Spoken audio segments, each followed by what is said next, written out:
If you'd told me 2 years ago I'd be spilling this to a stranger in a midtown coffee shop, I'd have laughed in your face. But here I am, Sarah, 65 years young, trying to make sense of choices that flipped my world upside down. Choices that redefined everything I thought I knew about myself, my marriage, and, well, desire. For decades, Richard, my husband, was the anchor, the one steering the ship, dominant, a planner, always chasing some thrill. I was happy to follow, trusted him completely. Together, we built a life in our Upper West Side brownstone, raised our kids who now had kids of their own, retired early. The whole picture of golden years. But gold can tarnish, right? That picture-perfect security started to crack. Those unfulfilled longings began to surface. Suddenly, the life we'd built, that solid fortress, felt more like a gilded cage. And that's where it started, with a suggestion so off the wall, so unlike anything Richard I knew would ever conjure, that I actually chuckled. Thought it was some bizarre joke, but it wasn't. I'll never forget that night. Richard, sitting across our mahogany dining table after yet another silent dinner, dropped the bomb. We'd long ago stopped even pretending to bridge the chasm between us. Conversations were just echoes of a marriage that had long since lost its spark. But this time his voice, it had this edge, this conviction. "I want you to be with someone else," he said, his gaze steady, almost distant, like he was talking about the weather. The words hit me like a rogue subway train, rattling the foundations of everything I thought was real. Stunned doesn't even begin to cover it, not just by the sheer audacity of the suggestion, but by the sudden, sharp clarity in his voice. For the first time in years, there was fire in his eyes, a flicker of something dark, almost consuming. Against my better judgment, the question tumbled out. What do you mean?" He took a long breath, fingers circling the rim of his wine glass, a vintage Bordeaux I'd picked out for our anniversary years ago. "I've been thinking, Sarah, really thinking. I can't satisfy you anymore. You deserve more." There it was, the elephant in the room, finally stomping its feet. Richard, pushing 80, wasn't the man he used to be. We danced around it for years, tiptoeing, pretending. But if I was honest with myself, the thought had crossed my mind too. My body, still humming with life, with its own stubborn desires, hadn't felt his touch, not really, well, longer than I cared to admit. But this was light years beyond anything I could have imagined. "I found someone," he continued, like he'd rehearsed this whole speech 1,000 times. Well, two someones, Jake and Ethan. They're young, successful, ready.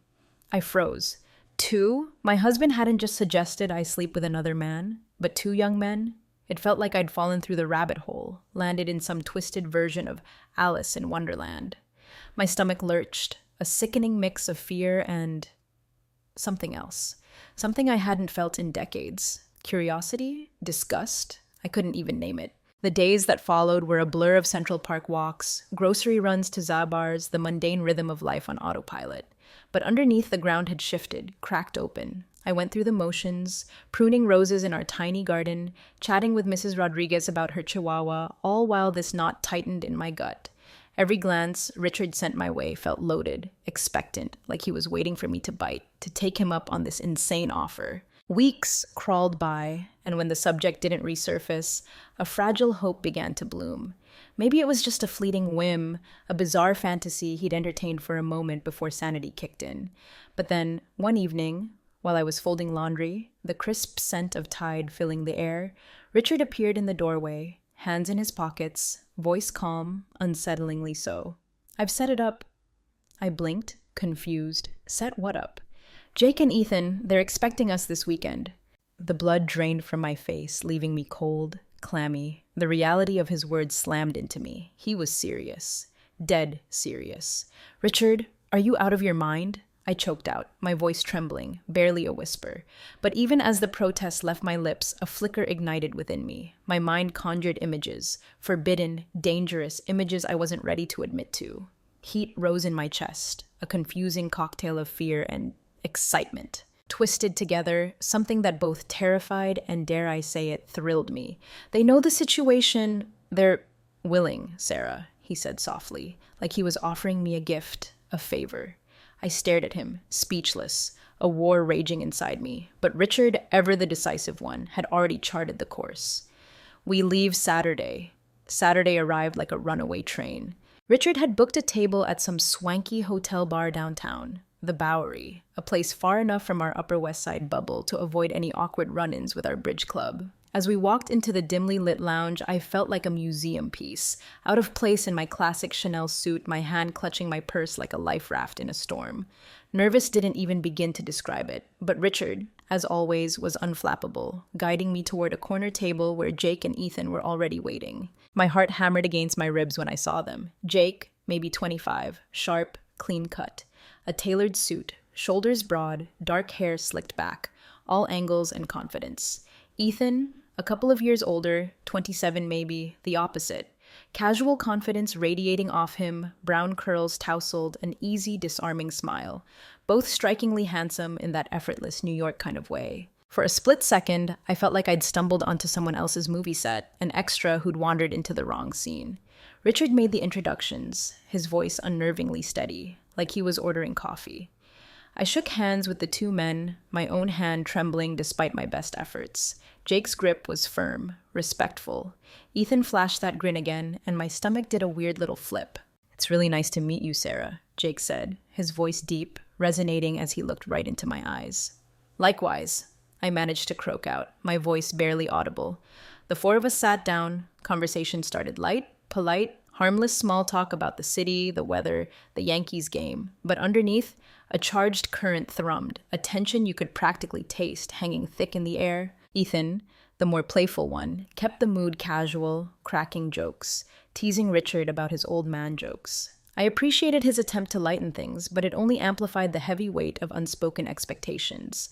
Jake, meanwhile, remained steady, his gaze drifting to me every now and then, quiet, intense, making me feel exposed. "Should we move this upstairs?" Richard's voice cut through the air, calm, authoritative, like he was suggesting another round of drinks.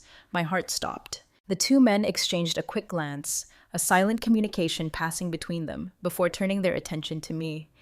Richard looked at me expectantly, waiting for my cue. I felt trapped, like a cornered animal, but there was no turning back now. Nodding weakly, I followed them to the elevator, my mind a chaotic scramble of what-ifs and oh God knows. The hotel room on the 22nd floor was spacious, minimalist chic, all glass and steel, with a panoramic view of the city lights twinkling below. My body felt numb as I stepped inside, pulse racing in my ears, the blood pounding in my temples. The room seemed to shrink, to close in, the moment the door hissed shut behind us. The air thickened, heavy with anticipation. Richard strolled over to the minibar by the window, started pouring drinks like this was just another Tuesday night cocktail hour. My mouth was sandpaper dry, heart hammering like a drum solo. Jake and Ethan stepped closer, their presence suddenly overwhelming, commanding. I could feel their youth, their vitality radiating off them in waves. Suddenly, I was acutely aware of my age, of my wrinkles, of the years etched on my body, the years that had passed since anyone had looked at me like this. "Sarah?" Jake's voice was soft but firm, his eyes locked on mine. "Are you okay?" I swallowed hard, forcing a nod. Okay? No, I was terrified.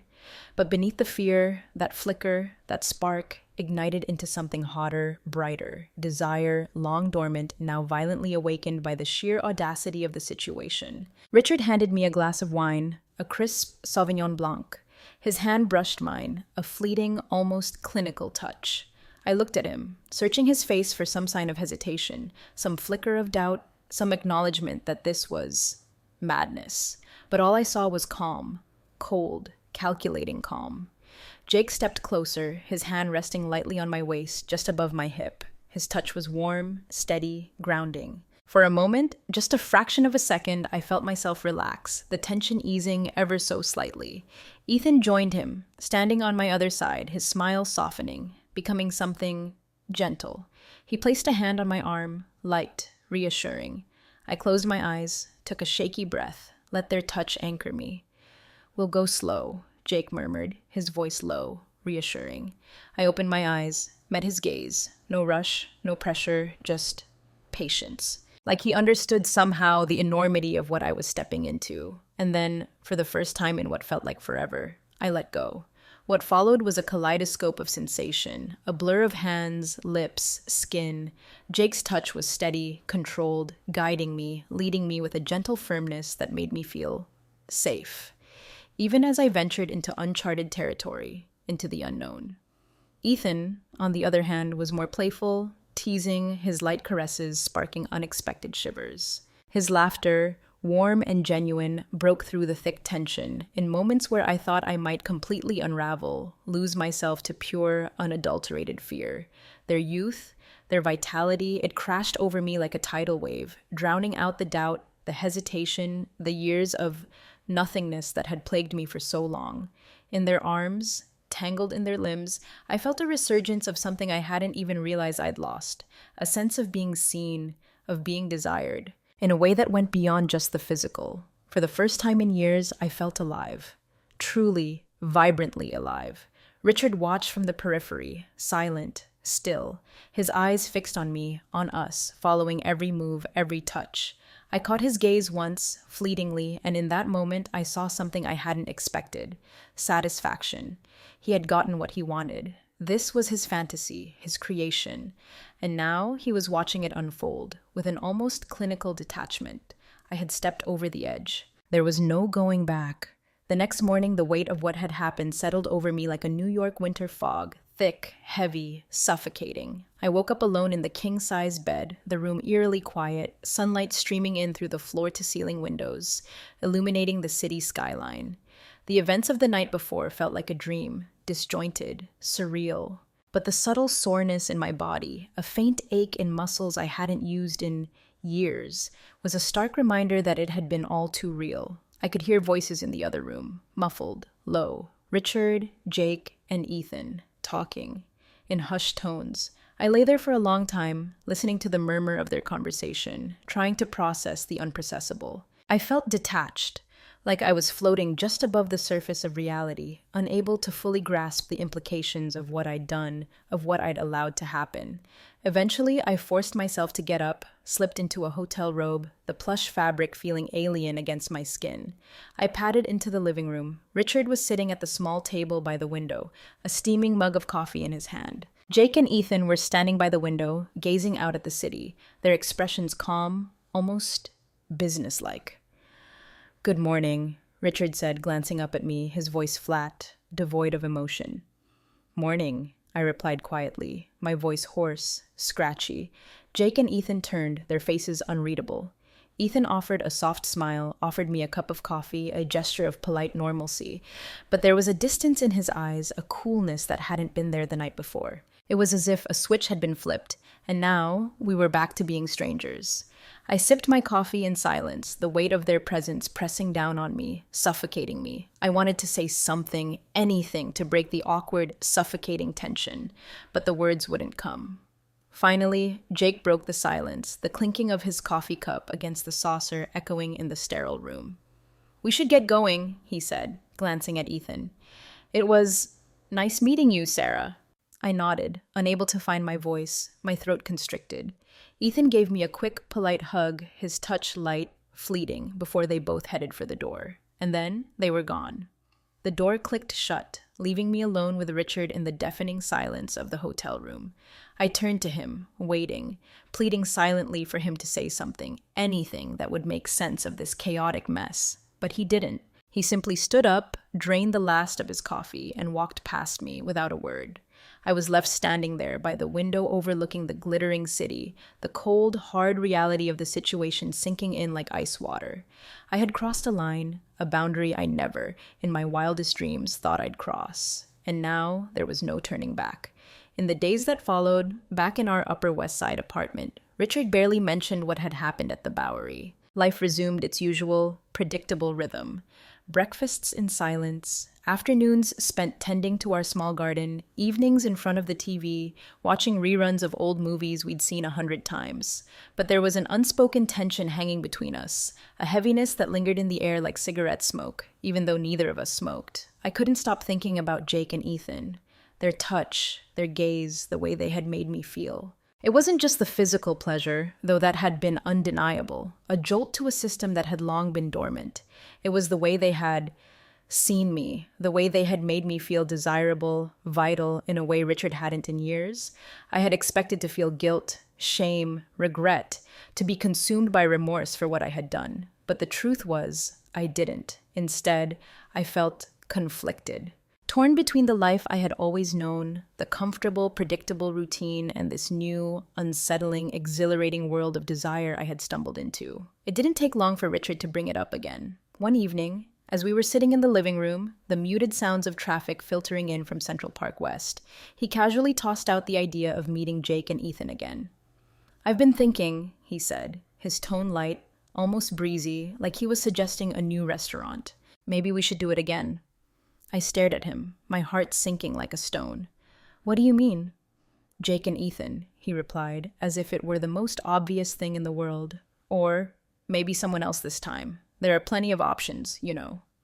A wave of nausea washed over me, bile rising in my throat. "Richard, I don't think—" "Come on, Sarah," he interrupted, his voice sharpening, losing its casual veneer.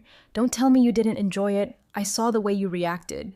I flinched at his words, my stomach twisting into knots. "It's not that simple," I whispered, my voice barely audible. He leaned forward, his eyes darkening, losing that distant calm. "It is that simple. You want it. I know you do." I shook my head, feeling tears welling up behind my eyes, blurring my vision. "No, Richard, I don't want this." But even as the words left my lips, a treacherous voice in the back of my mind whispered, "Are you sure?" Despite my protests, Richard didn't let up. His obsession with the idea of sharing me, of opening our marriage to other men, grew stronger, more insistent. And soon, chillingly soon, it became clear that this wasn't just a fleeting fantasy, a momentary lapse in judgment. It was something darker, something more deeply rooted, something I hadn't anticipated, hadn't understood. One night, after yet another circular, agonizing argument about it, something inside me snapped. "I'm done, Richard," I said, my voice shaking, but firm. "I can't do this anymore." He stared at me, disbelief clouding his eyes, his face a mask of confusion. "What are you talking about?" "This," I said, gesturing between us, at the strained silence, the unspoken accusations, the gaping chasm that had opened up between us. "I can't keep pretending this is normal. I can't keep being someone I'm not." For a long, drawn-out moment, there was silence. Then Richard's face twisted, contorted with anger, with something ugly, something I'd never seen directed at me before. "You're ungrateful," he spat, the word laced with venom. "After everything I've done for you. Everything you've done for me." I cut him off, my voice rising, gaining strength, fueled by a sudden surge of anger of my own. "This wasn't for me, Richard. This was for you, your fantasy, your desires." His eyes flashed with fury, pure, unadulterated rage, but I didn't back down. "I don't want this," I said quietly, but with steel in my voice. "I never did." He stared at me, his jaw clenched so tight I thought his teeth might shatter, before storming out of the room, slamming the door behind him, leaving me alone in the deafening silence of our apartment. The weeks that followed were a blur of emotional turmoil, a roller coaster of grief and anger and confusion. Richard and I barely spoke, existing in the same space but miles apart, the tension between us a thick, suffocating wall. I tried to throw myself into other things, distractions, anything to keep my mind from spiraling. Visiting friends in Connecticut, volunteering at the New York Public Library, losing myself in the stacks, surrounded by the comforting smell of old books. But nothing could drown out the growing, sickening realization that my marriage, my life as I knew it, was crumbling, falling apart piece by piece. One evening, after a particularly tense, silent dinner, Richard finally spoke, his voice flat, devoid of any emotion. "I'm leaving," he said, the words hanging in the air, heavy, final. I looked up, shocked, despite the fact that a part of me had been expecting this, dreading it. "What? I can't do this anymore, Sarah," he said, his eyes filled with a weariness and exhaustion that went beyond physical. "We're not the same people we used to be. This isn't working." I felt a strange sense of relief wash over me, a surprising lightness, mixed with a deep, aching sadness. It was true. We weren't the same people. The years had changed us, eroded us, chipped away at the foundation we'd built, and maybe, just maybe, it was time to finally admit it, to let go. "I'm sorry," I whispered, my voice breaking, tears finally spilling over. "I never wanted it to come to this." "Neither of us did," he said softly. For the first time in weeks, his voice holding a trace of the Richard I used to know, the man I had loved. But sometimes things fall apart, and all you can do is pick up the pieces and move on. In the months that followed, I found myself in uncharted territory, adrift, alone for the first time in decades, trying to rebuild a life that had been so completely, so inextricably centered around my marriage. It wasn't easy. There were days when the loneliness was a physical ache, unbearable, when I missed Richard, despite everything, despite the pain, the betrayal, the confusion. But there were also moments of clarity, of unexpected peace, moments when I realized that I was finally truly free. Free to figure out who I was, outside of the roles I had played for so long: wife, mother, grandmother. Slowly, tentatively, I began to rediscover myself. I took up painting again, dusting off my old canvases, brushes, the vibrant colors, a welcome splash in the grayness. Something I hadn't done since my 20s, since before Richard, before life took over. I traveled, solo trips to museums I'd always dreamed of visiting, to cities I'd only read about in books, visited old friends, rekindled connections that had faded over the years, and even flirted with the idea of dating again. A hesitant toe dipped into the unfamiliar waters of online profiles, awkward first dates in noisy restaurants. I didn't know what the future held, but for the first time in a long time, I felt a glimmer of something hopeful. Maybe, just maybe, there was a new beginning waiting for me just around the corner in this vast, unpredictable city I called home.